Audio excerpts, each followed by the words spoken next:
company. And they don't know why. Because I'll tell you why. When those three characteristics are characteristic of you, watch this. People who are living in sin and disobedience to God are not going to be all that happy being around you or working with you or being called your friend. Why? Because you're walking on two levels. One's walking in darkness, one's walking in light.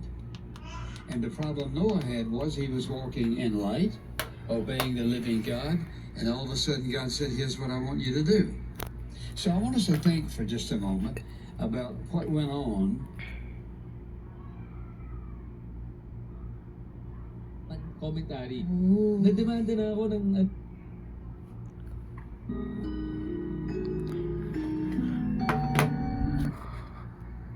Ata, hindi ka pa nakaka-graduate. Ba't di mo muna hintayin Nandiyan na na ata si Kuya. Kuya! Sino kaya yung boyfriend niya? Ay, kumalma ka lang. Mukhang ayaw niya magsalita. Di ko rin alam kung sinong boyfriend niya. Nagmadali ka kasing kausapin siya.